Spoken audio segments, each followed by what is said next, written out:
नमस्कार दोस्तों, आपका एक बार फिर से बहुत बहुत स्वागत है आपके अपने YouTube चैनल में। दोस्तों आज हम पढ़ने वाले हैं 10वीं कक्षा के गणित विषय के प्रश्नावली 6 त्रिकोणमितीय सर्वसमीकाएं।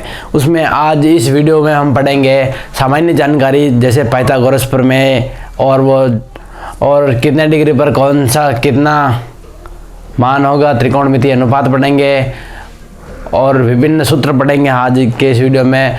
तो हम पूरी त्रिकोणमितीय सर्वसमीका ये जो प्रश्नावली है इसको हम YouTube चैनल पर अपलोड करेंगे, तो आप लगातार हमारे साथ जुड़े रहें। तो पहले हम समझ लेते हैं, जैसा कि प्रश्नावली 6 का नाम है त्रिकोणमितीय सर्वसमीकाएं।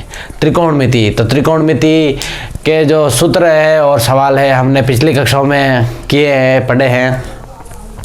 तो पहले जान लेते हैं त्रिकोणमिति किसे कहते हैं। इसमें आ रहा है पहला शब्द त्रि। तो त्रि का मतलब होता है 3। इसको इंग्लिश में ट्रिग्नोमेट्री बोलते हैं, ट्रिग्नोमेट्रिक। तो त्रि का मतलब 3, कोण का मतलब भुजा और मिति का मतलब होता है माप। क्या होता है? माप। तो और त्रिकोणमिति का अर्थ क्या हुआ? अगर 3 शब्दों को जोड़ दें तो पहला 3 भुजाओं की माप बराबर त्रिकोणमिति। तो ये इसका अर्थ है, यह शब्द किस भाषा से लिया गया है? तो ये ग्रीक भाषा का शब्द है और इसमें हम पढ़ेंगे पाइथागोरस प्रमेय क्या है और कब लगती है ये। तो पाइथागोरस में हम ये प्रमेय कहाँ पे लागू होती है? ये लागू होती है समकोण त्रिभुज में। समकोण त्रिभुज में पाइथागोरस प्रमेय लागू होती है। तो पाइथागोरस के बारे में हम पढ़ते हैं। तो यहाँ पे पहले समझने के लिए चित्र बना देते हैं। इसमें यहाँ पे एक समकोण बनेगा। समकोण है तभी लागू होगी, वरना नहीं होगी। ये इसका ए, इसका बी और इसका सी रख देते हैं। और इसमें मैं आपको बता दूं, इसको लंब बोलते हैं। क्या बोलते हैं? लंब, यानी एल। ये जो है लंब है और ये आधार, यानी ए, इसको बी सी इसमें आधार है। और लंब और आधार के सामने जो है तिरछी रेखा ऐसी को मिलाने वाली, इसको बोलते हैं कर्ण। हर समकोण त्रिभुज में इनको ऐसे ही बोलते हैं। तो ये कर्ण होता है, लंब होता है, आधार होता है इसमें। तो पाइथागोरस प्रमेय कब लगती है?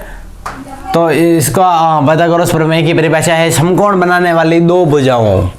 क्या? समकोण बनाने वाली 2 भुजाओं के वर्गों का, समकोण बनाने वाली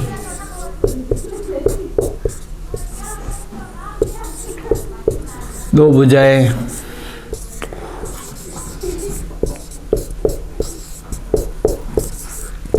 के वर्गों का योग, के वर्गों का योग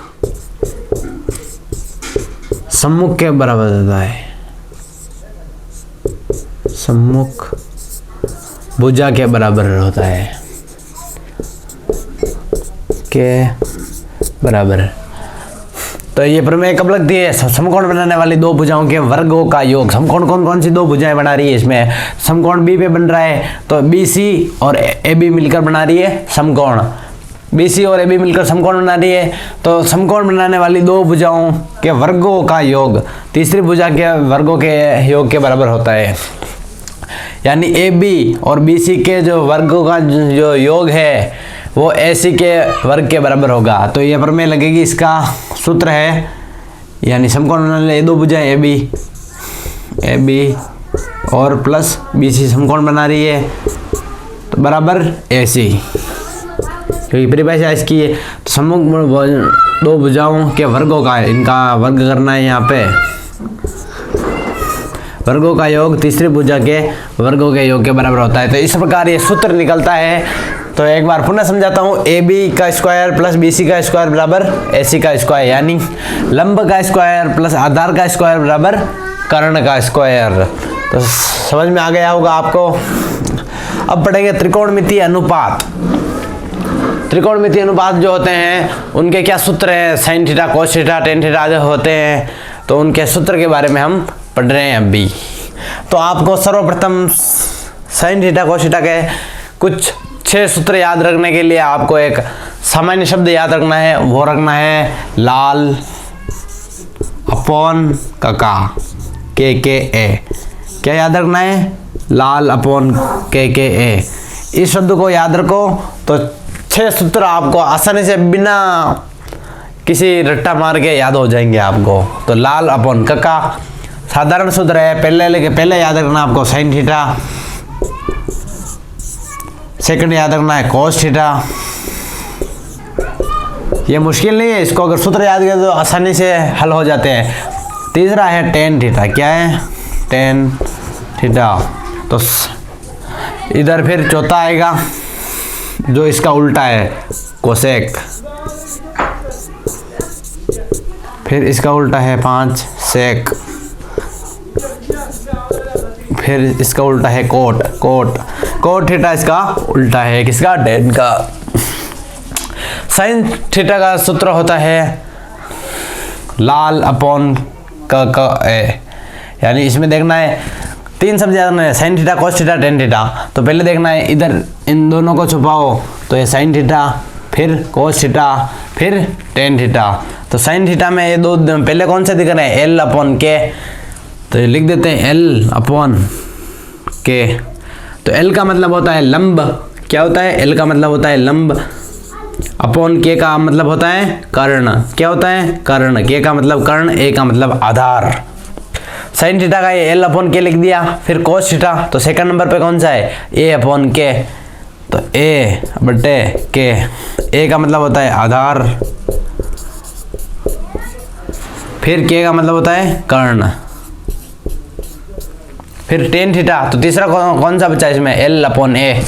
तो एल अपॉन ए, एल का मतलब होता है लंब, ए का मतलब होता है आधार। साधारण है। फिर साइन का उल्टा कोसेक, कॉस का उल्टा सेक, टेन का उल्टा कोट। इनको याद रखना आपको। इसका उल्टा ये, इसका उल्टा ये होता है। तो इसमें क्या है? कोसेक इसका उल्टा है, तो इसका ये क्या है? लंब बटे कर्ण है, तो कर्ण बटे लंब हो जाएगा। कर्ण ऊपर चला जाएगा और लंब नीचे आ जाएगा।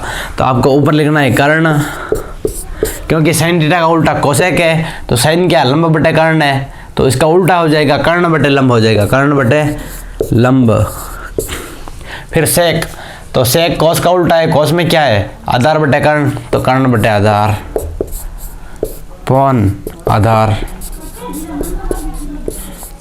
और कोट टेन का उल्टा है, तो टेन में क्या? लंब बटे आधार है, तो आधार बटे लंब हो जाएगा, आधार बटे लंब। ये लंब आधार कहाँ पे है? तो यहाँ पे हमने समझा है इसको। समकोण बनाने वाली दो भुजाओं के सम्मुख भुजा को कर्ण बोलते हैं। ए बी यहाँ पे लंब है, बी सी आधार है। तो इस प्रकार ये सामान्य सूत्र है फर्स्ट स्टेप के। फिर सेकंड स्टेप के जो सूत्र हैं वो इसी प्रकार है। इनमें थोड़ा चेंजेस ये करना है, आप इसको नोट कर लीजिए।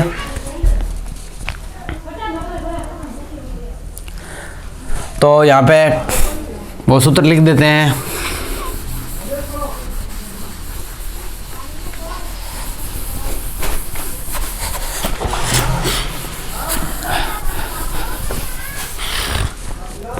तो यहाँ पे साइन थीटा का उल्टा कोसेक उल्टा है, तो लिखना है 1 बटे कोसेक। एक अगर किसी की 1 के बटे में कोई है तो उल्टा होता है। क्या होता है? उल्टा। तो साइन किसका उल्टा है? कोसेक का। तो 1 बटे कोसेक साइन बराबर हो जाएगा। फिर इसी प्रकार कोसेक, तो कोसेक साइन का उल्टा है, तो क्या होगा? 1 बटे साइन थीटा की। ये इसके बटे में आया, ये इसके बटे में आया। ओके। फिर कोस थीटा आएगा, तो सेक इसके बटे में आ जाएगा, तो 1 बटे सेक थीटा। ओके। इसी प्रकार फिर सेक थीटा बराबर 1 अपॉन कोस थीटा। फिर थर्ड फेस में टेन थीटा है, इधर कोट थीटा है, तो टेन के बराबर कोट उल्टा है इसका, ये दोनों विपरीत है, तो 1 बटे कोट आ जाएगा इसका भी बराबर 1 अपॉन टेन थीटा। ये ज़्यादा मुश्किल नहीं है। इनको अगर आप एक बार याद समझ जाओगे आसानी से, तो आप कोई भी सवाल हो आसानी से उसको चुटकियों में हल करोगे। तो इनको रट्टा नहीं मारना है, एक बार आसानी से समझना। पहली बार में आपको थोड़ा मुश्किल लगेगा, लेकिन आ जाएगा। आप लगातार प्रयास करते रहिए। फिर अब हम पढ़ेंगे जो सारणी जो है कोणों की और उनके माप, तो वो सारणी हम यहाँ पे बना देते हैं अभी। तो दोस्तों ये सारणी को समझ लेते हैं त्रिकोणमिति की। तो आपने अगर ये सारणी जो याद रख ली जैसे तैसे, तो आपकी जो छठी जो प्रश्नावली है वो आपको एकदम लड्डू लगेगी। एकदम आसान तरीके से आप आंखें बंद करके भी सवाल करोगे तो आसानी से हो जाएगा। लेकिन आपको ये सारणी याद करनी पड़ेगी। सारणी में भी आपको ये 3 लाइनें याद करनी है, सिर्फ साइन, कॉस और टेन की याद करनी है, तो आप इसको आसानी से हल कर पाएंगे। तो इधर डिग्री रेडियन में है, इधर त्रिकोणमिति का जो मान है वो दिया हुआ है। तो पहले आएगा 0 डिग्री, फिर ये इधर 0 त्रिकोणमिति अनुपात, फिर 30, 45, 60 डिग्री, 90 डिग्री, इधर π/6 रेडियन में, और π/4, π/3, π/2। ओके, आपको इनमें से ये याद रखना है 0, 30, 45, 60, 90, 0, 30, 45, 60, 90, ये याद रखना है ऊपर। और इधर याद रखना है साइन, कोस, टेन और कोसेक, सेक, कोट। याद कर चुके होंगे आप। तो साइन थीटा बराबर 0 डिग्री पे इसका मान होता है 0, फिर 1/2, फिर 1/√2, फिर √3/2, फिर 90 डिग्री पे साइन का मान होता है 1। साइन की ये एक लाइन याद रखो आप, पहले 0, 1/2, 1/√2, √3/2 और फिर 1। फिर इसी लाइन को आप रिटर्न लिख दो, उल्टी लिख दो। कॉस थीटा जो है 90 का मान 1 यहाँ पे आ गया, √3/2 यहाँ पे आ गया, 1/√2 यहाँ पे आ गया, 1/2 यहाँ पे, फिर 0 का 0 ही। तो आपको इस सारणी में 2 ही लाइनें याद रखनी है। फिर टेन थीटा की 0, 1/√3, 1/√3, और ये जो चिन्ह है इसको बोलते हैं अनंत बोलते हैं। क्या बोलते हैं? अनंत बोलते हैं इस चिन्ह को। तो आपको ये 2 लाइनें याद रखनी है। पहले तो साइन थीटा वाली, फिर इसको ही कॉस में उल्टी लिखनी है, फिर टेन थीटा की ये लाइनें याद रखनी है। फिर कोसेक जो होता है साइन का उल्टा होता है, तो उल्टे में उल्टा है तो 0 का 0 ही आ जाएगा। फिर 1/2 है तो 2 ऊपर जाएगा, तो 2/1 यानी 2 ही होता है। अगर कोई एक किसी संख्या के नीचे बटे में है तो उसका मान ऊपर वाले का ही होता है। फिर इसी प्रकार 1/√2 है तो √2 ऊपर आ जाएगा, फिर 1 बराबर √2 ही आएगा। फिर √3/2 है तो 2 ऊपर चला जाएगा, √3 नीचे आ जाएगा। क्यों? क्योंकि साइन कोसेक का उल्टा होता है और कोसेक साइन का उल्टा होता है। फिर 1 है तो 1/1 बराबर 1।